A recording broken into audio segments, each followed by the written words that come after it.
పిల్లారా, ప్రభు అయిన యేసుక్రీస్తు నామములో మీ అందరికీ నా హృదయపూర్వక వందనాలు తెలియజేస్తూ ఉన్నాను. ఈ క్రిస్మస్ నెలలో ప్రవేశించాం. పండగ వాతావరణము, పండగ సంతోషము మనందరిలో కనబడుతున్నది. కనుక యేసు ప్రభువునకు ముందు బాప్తిస్మమిచ్చు యోహాను పుట్టినట్లుగా చూస్తూ ఉన్నాం. యేసు ప్రభువుకు ముందే పరిశుద్ధాత్మ దేవుడు ఎవరిని దర్శించాడో గ్రంథంలో వ్రాయబడింది. చూద్దాం. లూకా రాసిన సువార్త 1వ అధ్యాయము 5వ వచనము నుంచి కొన్ని మాటలు జ్ఞాపకం చేసుకుందాం. యోధా దేశపు రాజైన హేరోదు దినముల్లో అబియా తరగతిలో ఉన్న జకర్యాను ఒక యాజకుడుండెను. అతని భార్య అహరోను కుమార్తెలో ఒకతే, ఆమె పేరు ఎలిజబెత్. వీరిద్దరూ ప్రభు యొక్క సకలమైన ఆజ్ఞల చెప్పునను న్యాయ విధుల చెప్పులను నిరపరాధులుగా నడుచుకొనొచ్చు దేవుని దృష్టికి నీతిమంతులయ్యుండిరి.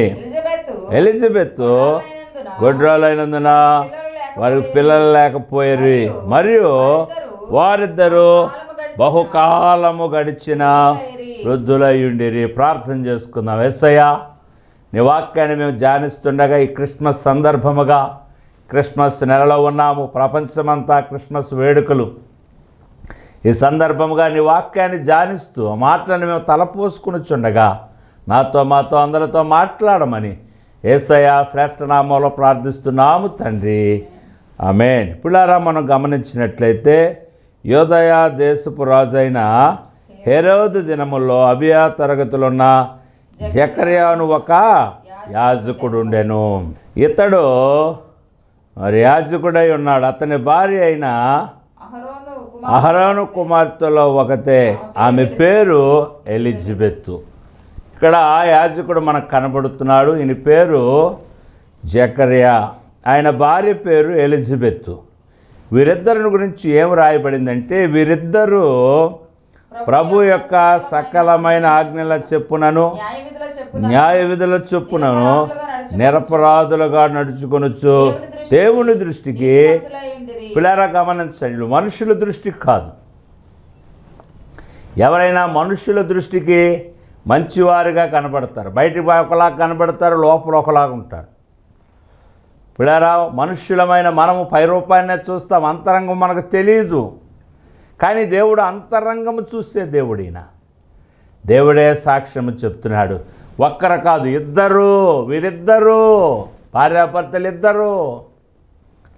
సహజంగా భర్తకు మంచి పేరుంటే భార్య విషయంలో మంచి పేరు ఉండదు. ఒకళ్ళ భార్యకు మంచి పేరుంటే భర్త విషయంలో మంచి పేరు ఉండదు. కానీ ఈ ఇద్దరు గురించి ఎందుకు గ్రంథంలో వ్రాయబడిందంటే, వీళ్ళిద్దరూ ప్రభు యొక్క సకలమైన ఆజ్ఞలను చొప్పును. ఆజ్ఞలు మనకి 10 ఆజ్ఞలు ఇచ్చాడు దేవుడు. అయితే అందులో ఒక ఆజ్ఞ 6 దినాలు మనం కష్టపడి పని చేయాలి, 7వ దినము దేవుని సన్నిధిలో కనబడదు. కనుక ప్రభు యొక్క సకలమైన ఆజ్ఞల చొప్పునను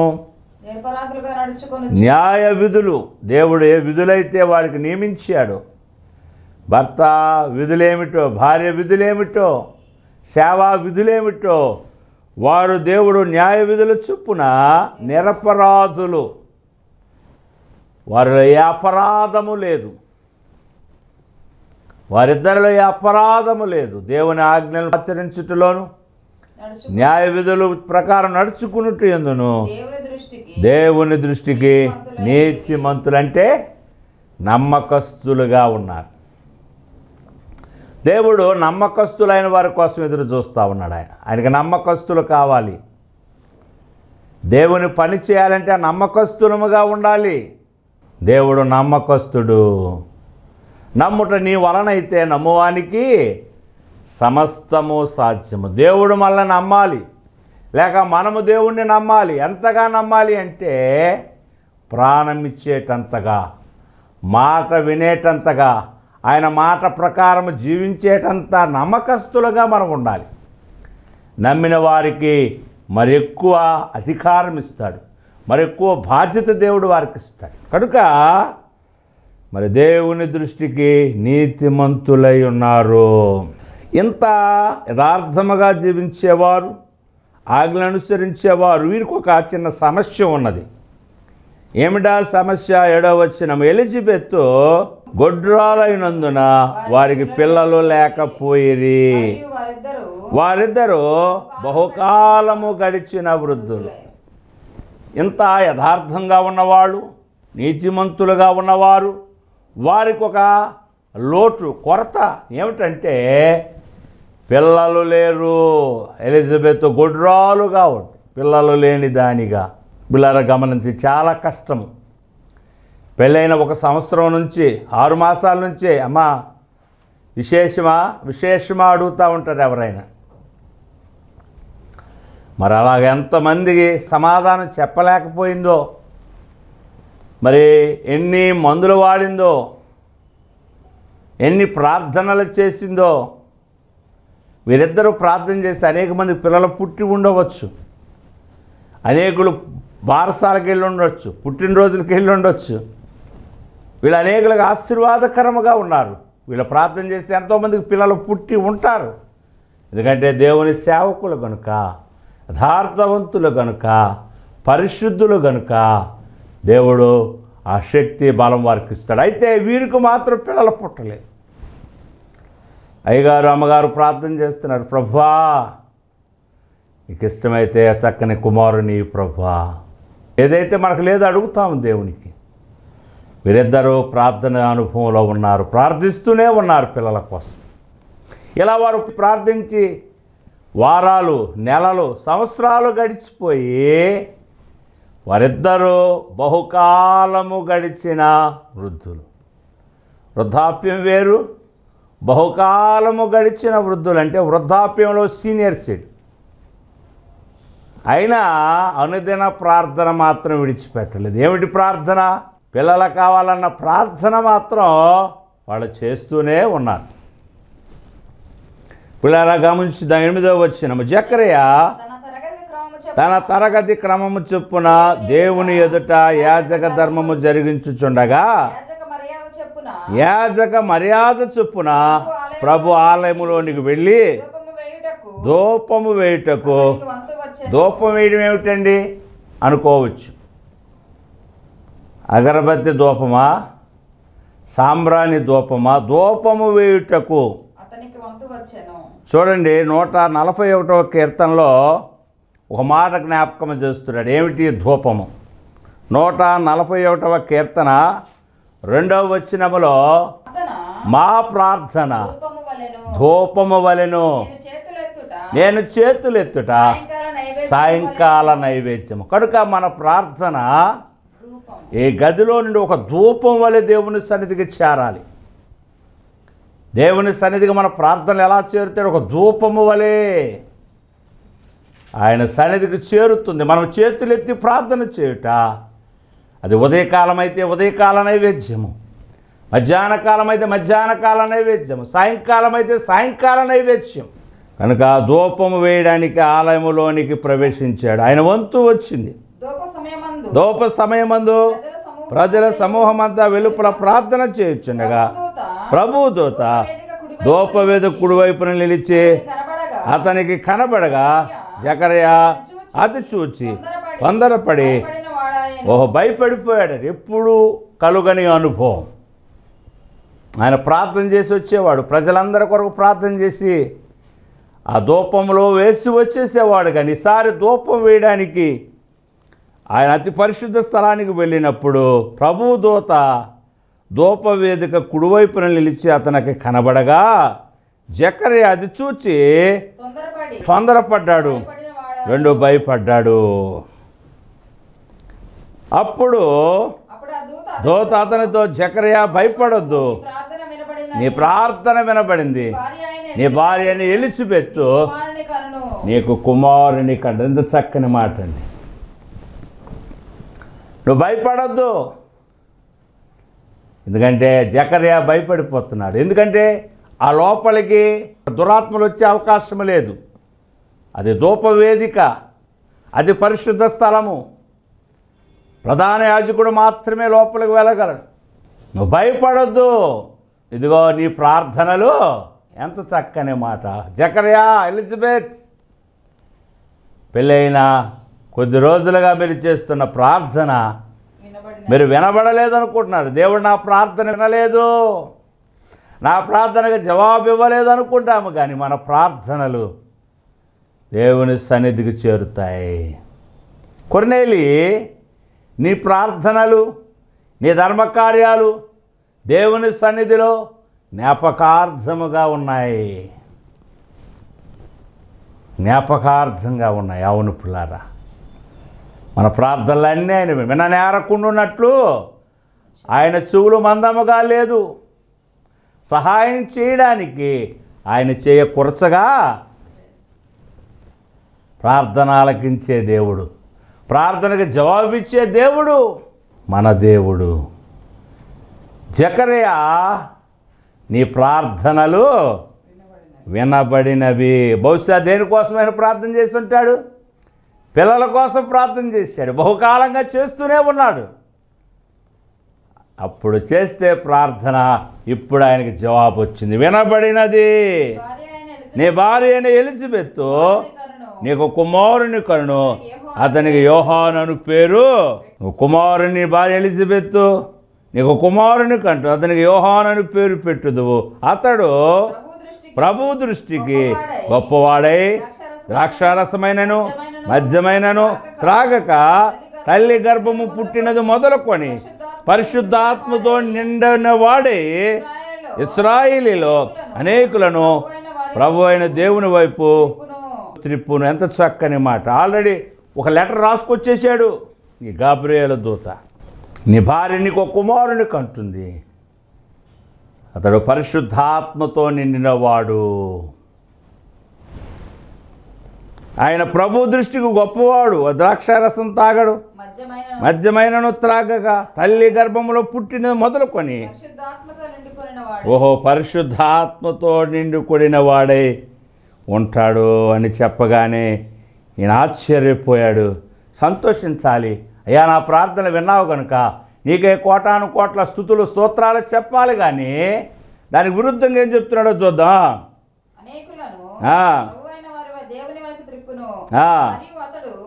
తండ్రుల హృదయములను పిల్లల తట్టుకులను అవిధేయులను నీతిమంతులు జ్ఞానం అనుసరించుటకు త్రిప్పి ప్రభు కొరకు ఆయత్తపడి ఉన్నాడు. ఎలాంటి వాడంటే ఏలియా యొక్క ఆత్మ కలిగిన వాడు, శక్తి గలవాడు, ఆయనకు ముందుగా వెళ్ళును గనుక మహా ఆనందమును కలుగును. ఆ తర్వాత అతడు పుట్టినందున అనేకులు సంతోషింతురు. కనుక ఎన్నో మాటలు దేవుని దూత చెప్తుంది.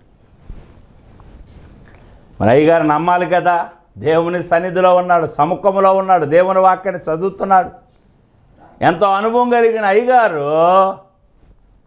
మరి ఇక్కడ ఏమంటున్నాడో చూద్దాం. 18. జకర్యా, ఇది నాకు ఎలాగూ తెలియను, నేను ముసలివాడను, నా భార్య బహుకాలము గడిచినదని ఆ దూతతో చెప్పగా ఇక్కడేమన్నాడు తెలుసా? అవిశ్వాసమైన మాటలు. అబ్రహాముని గురించి చదువుకోలేదా? అబ్రహాము 100 ఏళ్ళు వచ్చినప్పుడు, శారాకు 90 సంవత్సరాలు వచ్చినప్పుడు దేవుడు వాడిని దర్శించాడు. శారా కూడా రోజు ఇలాగే డౌట్ పడింది, నాకు సుఖము కలుగునా, నేను మరలా కుమారుని కంటానా? అప్పుడు అబ్రహాము చక్కని మాట అంటాడు, దేవునికి అసాధ్యమైనది.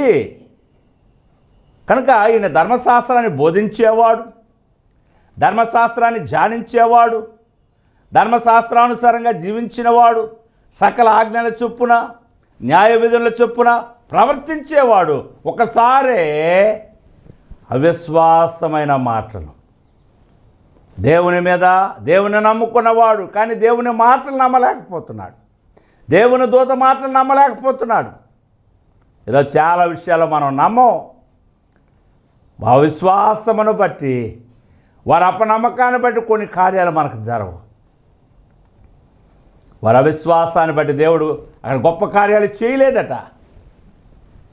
ఇది ఎలాగూ జరుగును, నా భార్య బహుకాలము గడిచిన ఆయన దూతతో చెప్పగా, దూత ఏమంటుందో చూద్దాం. 19వ వచనం. దూత గాబ్రియేలును నేను ఎవరినో తెలుసా? నేను ఎక్కడి నుంచి వచ్చానో తెలుసా? సరదాగా చెప్తున్నాను అనుకుంటావు ఈ మాటలు? ఏ పని లేకుండా టీవీలో మాట్లాడుతున్నాను అనుకుంటారు చాలామంది. పిల్లరా, ఇది దేవుడు మాకు అప్పగించిన పని. దేవుడు చెప్పాడు, మేము చేస్తున్నాము. దేవుని దూత అంటుంది, నేను దేవుని సముఖమందు నిలుచు గాబ్రియేలును నీతో మాట్లాడుటకు నీ వర్తమానము నీకు తెలుపుటకును పంపా. నేను దేవుని పార్లమెంట్లో ఉంటాను, నేను దేవునితో ఉంటాను. దేవుడు చెప్పిన మాటలు ఇవి. ఈ మాటలు నా మాటలు కాదు, దేవుని సముఖములో తీర్మానించబడిన మాటలు ఇవి. ఈ మాటలు తెలుపుటకును నేను పంపబడితిని, మరియు నేను చెప్పిన ఈ మాటలు దేవుని మాటలు, అవి దేవుని సముఖములో నుండి వచ్చిన మాటలు. ఆ మాటలు వాటి కాలమందు, ఓహో, కాలమందు నెరవేరుతుంది. చూస్తావు నువ్వు, నెరవేరుతుంది. నీవు నమ్మలేదు గనుక ఈ సంగతులు జరుగు దినము వరకు. చూసారా, ఈయన దేవుని మాటలు నమ్మలేదు. ఈరోజు చాలామంది దేవుని మాటలు నమ్మలేము. ఎవడన్నాడు ఈ కొండెళ్ళి సముద్రంలో పడిపోమంటే పడిపోతుంది నువ్వు ప్రార్థన చేయగలిగితే. యేసు ప్రభు శిష్యులతో ప్రయాణం చేస్తున్నప్పుడు గాలి వచ్చింది, వరద వచ్చింది. వారు మిక్కిలి భయపడిపోయారట. ప్రభువా, మేము నశించిపోతున్నాం, నీకు చింత లేదా? చింత లేదా? ప్రభు అంటున్నాడు, ఓ ఈ అల్ప విశ్వాసులారా, ఎంతకాలం నేను మీతో ఉంటాను అని వెంటనే గాలిని గర్దించాడు, తుఫాన్ని గర్దించాడు దేవుడు. ఎన్ని సంవత్సరాలు మనం దేవుని తెలుసుకొని, ఎన్ని సంవత్సరాలుగా బైబిల్ చదువుతున్నాం, ఎన్ని సంవత్సరాలుగా ప్రార్థన చేస్తున్నాం, ఎన్ని సంవత్సరాలుగా దేవునితో ఉన్నాం. దేవుని మాటలు నమ్మగలుగుతున్నామా?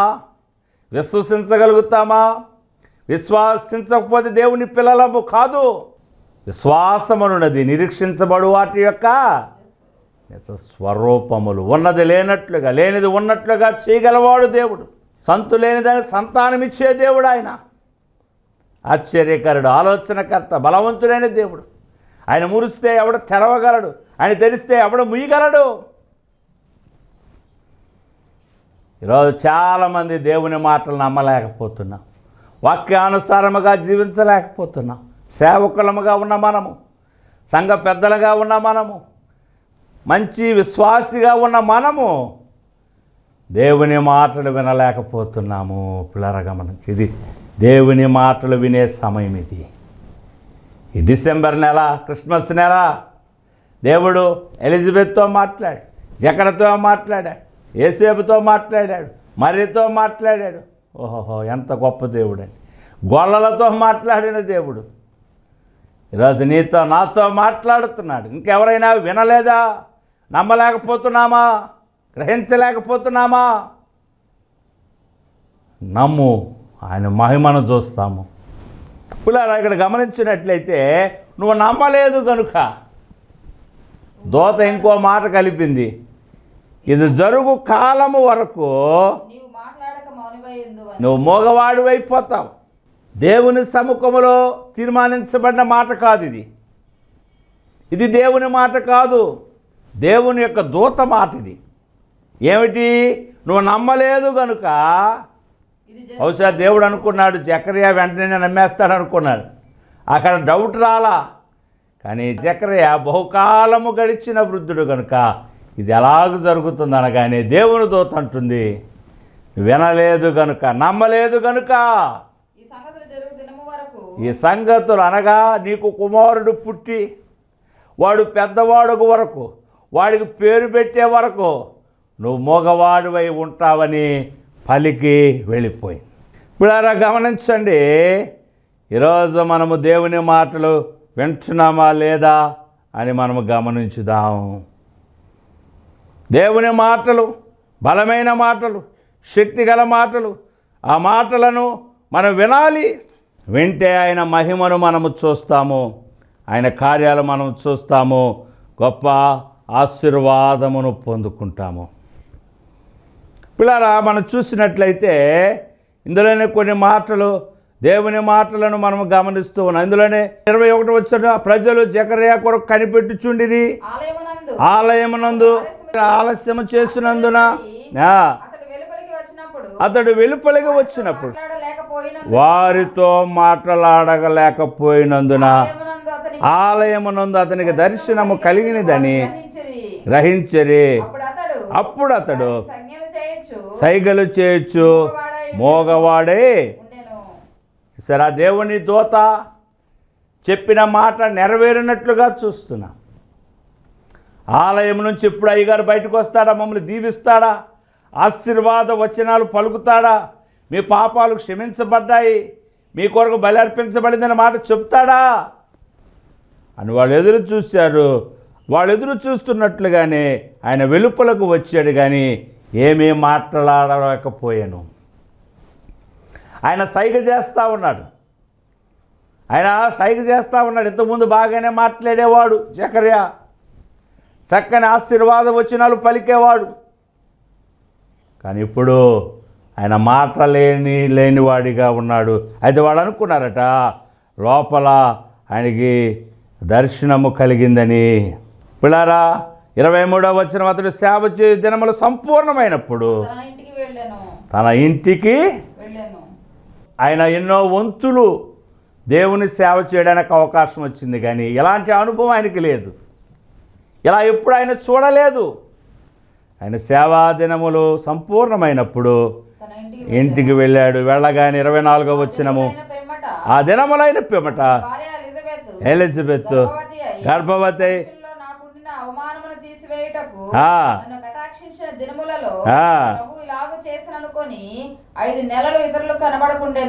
కనబడక ఉండెను. 57వ వచనములో కొన్ని మాటలు చదువుకుందాం. ఎలిజబెత్కు ప్రసవ కాలం వచ్చినప్పుడు దేవుని స్తోత్రం. ఆ దేవాలయములో దేవునికి ధూపం వేస్తున్నప్పుడు ధూపవేదిక పక్కన నిలబడి ఏ దూత అయితే ఎలిజబెత్ నీకు ఒక కుమారుడు కంటుందన్నాడు, ఆ విధంగా ఇక్కడ జరిగినట్లుగా చూస్తున్నాము. ఎలిజబెత్ కుమారుని కనెను. అప్పుడు ప్రభు అతని మీద మహా కనికరముంచునని. సరే, దేవుడు ఎంత కనికరము కలిగిన దేవుడు. వృద్ధురాలైన ఎలిజబెత్ గర్భము ధరించింది. కొన్ని రోజులు ఆవిడ రహస్యంగా ఉండిపోయిందంటే ఎవరికి చెప్పకుండా వ్రాయబడింది. ఎన్ని రోజులు దాచుకుంటుంది? ఆవిడ కుమారుని కంది, అందరికీ తెలిసిపోయింది. దేవుడు కనికరము కలిగిన దేవుడు అని ఇరుగు పొరుగు బంధువులు చెప్పుకుని సంతోషించారట. అందులోనమ్మా 59వ వచనం, 8వ దినమున ఆ శిశువును సున్నతి వచ్చి తండ్రి పేరును బట్టి ఇక దేవాలయానికి వచ్చారు, సున్నతి చేయడానికి వచ్చారు. ఈ సమయంలో ఆయనకు పేరు పెట్టాలి. నాన్నగారి పేరు జకర్యా కదా, జకర్యా అని పేరు పెడదామనుకున్నారు. అలాగూ వద్దు,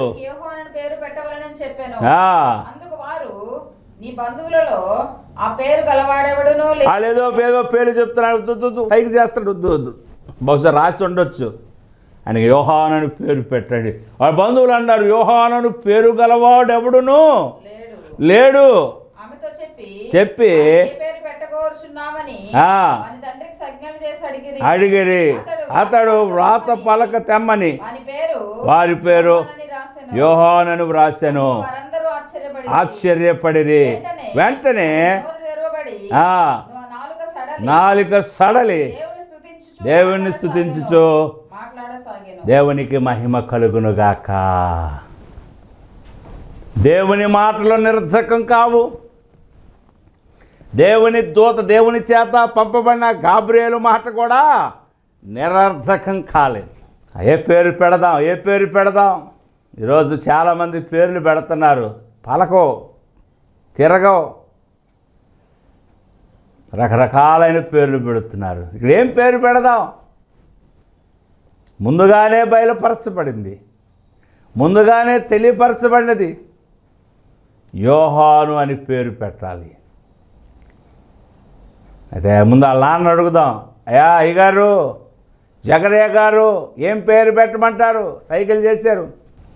ఒక పలక తీసుకురమ్మన్నాడు. పలక మీద రాశాడు యోహాను అని. వాళ్ళు అందరూ ఆశ్చర్యపోయారు. వెంటనే ఆ శిశువుకు యోహాను అని పేరు పెట్టారు. పేరు పెట్టగానే జరిగింది ఏమిటో తెలుసా? ఆయన నోరు సడలి ఆయన మాట్లాడుచూ దేవుని స్తుతించాడు. దేవునికి మహిమ కలుగును గాక. నేను ఆ విన్న సాక్ష్యం ఒకటి గుర్తొస్తుంది. ఒక అబ్బాయికి మాట్లాడలేకపోతున్నాడు, మగవాడు. అయితే ప్రార్థన చేయడానికి తీసుకొచ్చారు.